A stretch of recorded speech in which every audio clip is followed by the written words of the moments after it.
Bạn trồng ớt mãi mà cây chỉ tốt lá, ít hoa, ít trái. Có khi vấn đề không nằm ở giống ớt, mà nằm ở vài bước chăm sóc rất nhỏ mà nhiều người thường bỏ qua. Hôm nay, cô bà sẽ chia sẻ với bạn 9 bí quyết giúp cây ớt ra nhiều hoa, đậu nhiều trái và cho thu hoạch kéo dài. Đây đều là những kinh nghiệm rất thực tế khi trồng ớt tại nhà. Bí quyết đầu tiên, gieo cây con trong nhà. Ớt có giai đoạn cây con khá dài, thường khoảng 50 ngày. Trong thời gian này, cây cần nhiệt độ đất trên 20 độ thì mới phát triển khỏe, thân mập, rễ tốt. Nếu nơi bạn sống có mùa ấm nắng, không đủ thời gian để cây ớt hoàn thành trọn vẹn chu kỳ sinh trưởng ngoài trời, thì nên gieo hạt trong nhà sớm hơn. Thường có thể bắt đầu từ khoảng tháng 2, để cây ớt vượt qua giai đoạn non yếu trong môi trường ấm áp, ổn định. Khi cây con đã đủ khỏe, thời tiết bên ngoài cũng ấm hơn, lúc đó đem ra trồng sẽ an toàn và cây bắt nhịp rất nhanh. Bí quyết thứ hai, chọn đúng thời điểm đem cây ra trồng. Muốn biết khi nào nên đưa cây ớt ra ngoài, cần nhìn vào hai yếu tố: nhiệt độ bên ngoài và tình trạng phát triển của cây con. Không nên chỉ nhìn lịch rồi trồng đại. Có năm đầu tháng 5, trời vẫn còn lạnh, ban đêm chỉ khoảng 7 đến 8 độ, ban ngày cũng chỉ hơn 13 độ. Không khí đã lạnh như vậy thì đất còn lạnh hơn, vì đất thường ấm lên chậm hơn không khí. Nếu đem cây ớt ra trồng quá sớm, cây rất dễ bị lạnh, chậm lớn, thậm chí bị tổn thương.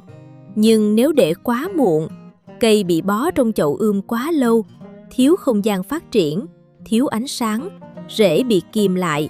Sau này cũng ảnh hưởng đến năng suất. Cách tốt nhất là đợi khi nhiệt độ đất ổn định trên 10 độ rồi mới đem cây ra trồng. Trước khi trồng cố định, nên tập cho cây quen dần với môi trường bên ngoài. Ban ngày có nắng thì đem cây ra ngoài để nhận ánh sáng. Tối lại đưa vào trong nhà giữ ấm. Làm như vậy, cây sẽ cứng cáp hơn. Sau khi trồng xuống đất, sẽ nhanh phục hồi, nhanh bước vào giai đoạn ra hoa kết trái. Bí quyết thứ ba, trồng hơi dày một chút. Nhiều người nghĩ cây nào cũng phải trồng thật thưa mới tốt. Nhưng với ớt, đặc biệt là một số giống ớt ngọt có thời gian sinh trưởng dài, cây lại khá thích được trồng gần nhau ở mức vừa phải. Khi trồng hơi dày, các cây ớt có thể che nắng cho nhau. Điều này rất có lợi vì ớt không thích ánh nắng quá gắt, chiếu trực tiếp liên tục. Tán lá dày cũng giúp che mặt đất, giảm bốc hơi nước, giữ đất ẩm lâu hơn. Nhưng nhớ là trồng dày không có nghĩa là trồng chen chúc. Bạn có thể trồng 2 đến 3 cây con chung một cụm, xem như cùng chiếm một vị trí. Giữa các cụm nên cách nhau khoảng 25 đến 30 cm. Giữa hai hàng nên chừa khoảng 50 đến 60 cm để cây vẫn thông thoáng, hạn chế sâu bệnh. Bí quyết thứ tư, kiểm soát ánh sáng. Ớt là cây ưa nắng. Mỗi ngày cần khoảng 6 đến 8 tiếng ánh sáng. Nếu thiếu nắng, cây sẽ yếu, vươn cao, ít hoa và khó đậu trái. Muốn cây ớt sai quả, ánh sáng là yếu tố rất quan trọng. Khi cây nhận đủ nắng, quá trình quang hợp tốt hơn, cây khỏe hơn, lá dày hơn, hoa và trái cũng nhiều hơn. Nhưng có một điểm cần chú ý, ớt thích nắng nhưng không thích nắng quá gắt. Vào mùa hè, đặc biệt là buổi trưa, ánh nắng quá mạnh có thể làm cháy lá, nám trái, khiến cây bị stress. Nếu khu vườn của bạn nắng quá gay gắt, nên dùng lưới che nắng vào những giờ nóng nhất trong ngày. Không cần che kín cả ngày, chỉ cần giảm bớt ánh nắng trực tiếp lúc nắng gắt là đủ. Bí quyết thứ 5, bón phân đúng lúc. Ớt là cây khá ưa dinh dưỡng và thường chịu phân tốt. Nếu đất nghèo dinh dưỡng, cây vẫn sống, nhưng rất khó cho nhiều trái. Trước khi trồng, nên trộn thêm khoảng 30% phân compost hoặc đất hữu cơ hoai mục vào đất. Đây là nguồn phân nền rất tốt, giúp cây có đủ dinh dưỡng để phát triển thân, cành và lá trong giai đoạn đầu. Giai đoạn cây còn nhỏ, cần dinh dưỡng để nuôi bộ lá khỏe. Nhưng khi cây bắt đầu ra hoa, cách bón phân cần thay đổi. Lúc này không nên chỉ tập trung vào đạm.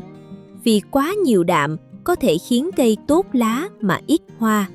Khi ớt ra hoa, nên bổ sung phân hữu cơ có hàm lượng lân cao hơn.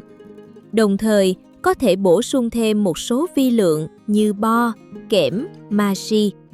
Những chất này giúp cây ra hoa tốt hơn, tăng khả năng đậu trái và hạn chế rụng hoa. Bón phân không cần quá phức tạp, nhưng phải đúng giai đoạn. Cây cần gì thì mình bổ sung cái đó.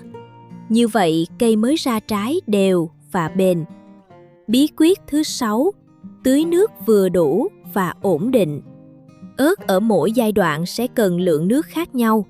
Khi còn là cây con, nhu cầu nước chưa nhiều. Đất chỉ cần ẩm nhẹ, không nên tưới quá đẫm làm úng rễ. Sau khi đem trồng ra ngoài, nên tưới thật đẫm một lần để rễ nhanh thích nghi với môi trường mới. Trước khi ra hoa, cây còn nhỏ, bộ lá chưa lớn, lượng nước bốc hơi chưa nhiều, nên cũng không cần tưới quá thường xuyên.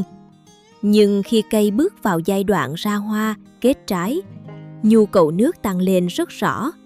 Lúc này cây phát triển nhanh, lá nhiều hơn, diện tích lá lớn hơn nên mất nước nhiều hơn. Nếu thiếu nước, cây dễ rụng hoa, trái nhỏ, thậm chí bị khựng lại. Ớt thích đất ẩm đều, chứ không thích kiểu hôm nay khô cong, hôm sau lại tưới ngập. Đất lúc khô, lúc ướt, thất thường sẽ làm cây bị stress. Một cách rất hay là phủ mặt đất bằng rơm, lá khô, cỏ khô hoặc vật liệu phủ gốc. Lớp phủ này giúp đất giữ ẩm lâu hơn, giảm bốc hơi nước và giữ vùng rễ ổn định. Nếu muốn tiện hơn, bạn có thể làm hệ thống tưới nhỏ giọt đơn giản bằng chai nhựa. Lấy chai nước hoặc chai nước ngọt cũ, đục vài lỗ nhỏ gần đáy chai. Sau đó chôn chai xuống giữa hai cây ớt, để phần miệng chai nhô lên trên mặt đất. Khi đổ nước vào chai và nới nhẹ nắp, nước sẽ từ từ thấm ra qua các lỗ nhỏ, làm ẩm vùng rễ trong thời gian dài. Cách này rất đơn giản, tiết kiệm nước, lại giúp cây nhận nước đều hơn. Bí quyết thứ 7, chống đỡ cho cây. Khi trồng cây ớt con xuống đất, có thể trồng sâu hơn một chút. Trong quá trình cây lớn, thỉnh thoảng vun thêm đất quanh gốc để cây đứng vững hơn. Lý do là cây ớt khi sai trái sẽ chịu tải rất nặng. Lúc cây còn nhỏ thì nhìn rất nhẹ, nhưng đến khi cành lá sum xuê, trái treo đầy cây, thân chính phải gánh rất nhiều. Nếu gặp gió mạnh hoặc mưa lớn, cây dễ nghiêng, đổ hoặc gãy cành. Vun gốc giúp cây chắc hơn. Ngoài ra, bạn cũng có thể dùng tộc tre, que gỗ hoặc dây buộc để đỡ thân cây. Cách nào cũng được, miễn là giúp cây đứng vững, không bị siêu vẹo khi mang nhiều trái. Đừng đợi đến khi cây đã đổ mới chống, nên làm sớm từ lúc cây bắt đầu phát triển mạnh. Như vậy sẽ an toàn hơn. Bí quyết thứ 8, ngắt ngọn và tỉa nhánh. Đây là một mẹo rất quan trọng nếu muốn cây ớt ra nhiều cành và nhiều trái hơn. Khi cây ớt cao khoảng 15 cm, có thể ngắt phần ngọn sinh trưởng ở trên cùng. Khi mất ngọn chính, cây sẽ kích thích mọc thêm nhiều chồi bên. Những chồi này phát triển thành cành phụ. Và càng nhiều cành khỏe thì cây càng có nhiều vị trí để ra hoa kết trái. Khi các cành bên dài khoảng 10 cm, bạn cũng có thể ngắt nhẹ đầu cành để cây tiếp tục phân nhánh. Chỉ một thao tác nhỏ này có thể giúp cây tăng đáng kể số lượng hoa và trái. Bên cạnh đó, nên tỉa bỏ những lá và nhánh thấp sát gốc. Những phần này thường ít giá trị, lại dễ làm cây mất dinh dưỡng. Khi gốc cây thông thoáng hơn, sâu bệnh cũng khó phát triển hơn, cây khỏe và dễ chăm sóc hơn. Tuy nhiên, đừng tỉa quá mạnh một lần. Hãy tỉa từ từ, chọn những lá già, lá sát đất, cành yếu hoặc cành mọc không cần thiết. Bí quyết thứ 9, thu hoạch đúng cách. Ớt cũng giống nhiều loại cây ăn quả khác, cần được thu hoạch kịp thời.